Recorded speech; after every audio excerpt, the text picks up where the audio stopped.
Good evening, everybody, and thank you for coming to this evening event as part of our Race and Displacement Symposium.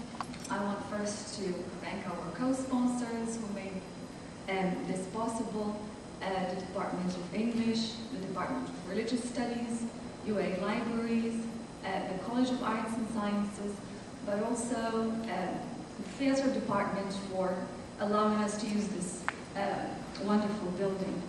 As part of our conversation in the symposium about issues of displacement, migrations, transnational identities, especially as it pertains to the South and its cultural diversity, I am honored and privileged today to present to you the Queen Quet of the Gullah Geechee Nation. In addition to being a spokesperson and a representative of her people, both nationally and internationally, her wonderful work attests to her commitment, to her endless and tireless commitment to her people. So join me all in welcoming Queen Quet, the chiefess of the Gullah Geechee Nation. Now, I want to ask you all to stand, please, and join me in welcoming her. Thank you.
So even if they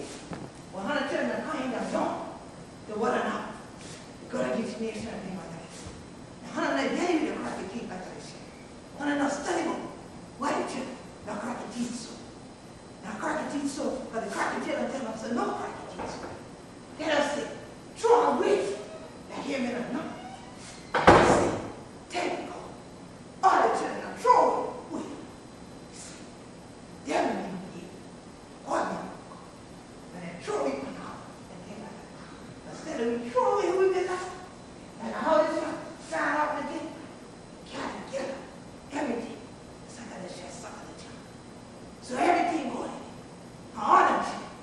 So he mama 100 coming in, and 100 not us that. And we the crack with you like this shit. No, I don't worry about that. Because we can speak your language too. You said that.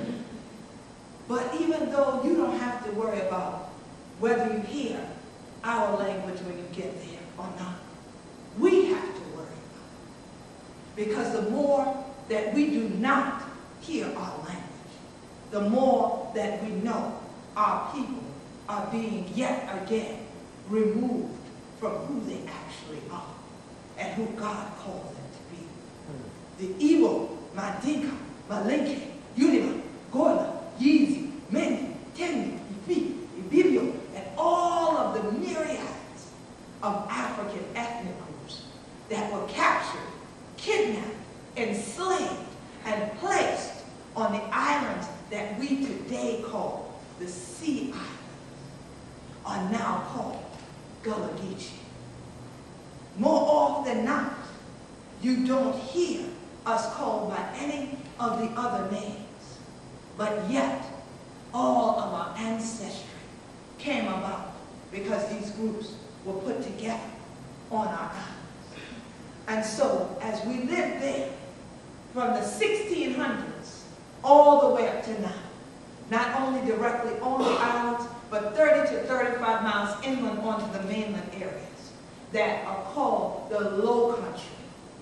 Our nation goes from Jacksonville, North Carolina to Jacksonville, Florida, and encompasses from the St. Johns River all the way into the Atlantic Ocean, where if you come there today, you would not only hear this language spoken, but I hope that when you get there, you would still hear our own people speak our way as well.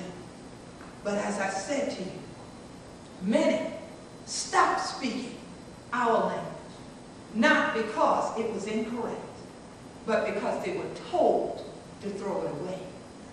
Not because they had chosen to get rid of it, but because they were told it was not of any value. And as a result, many left the islands, believing they also were of no value to anyone or anywhere, unless they did as the others did. Instead of doing it just like on a children do like they normally did. Instead of doing it the same way they did when they were at home, on the islands, and in our region, where although it was the hardships of chattel enslavement that brought us in, and as I said, and I don't think a few of you got it, when they first kidnapped the Angolans and brought them in as the first Africans in our area to work, they brought them in because of their knowledge in blacksmithing and their ability to work in metals. Later, they went along the western seaboard of Al-Kebunan that we call Africa today, and kidnapped groups that worked in this, which is Carolina gold, rice, or even something that if Alabama people don't know what this is, I know we need to start class over today. What is this? Cotton.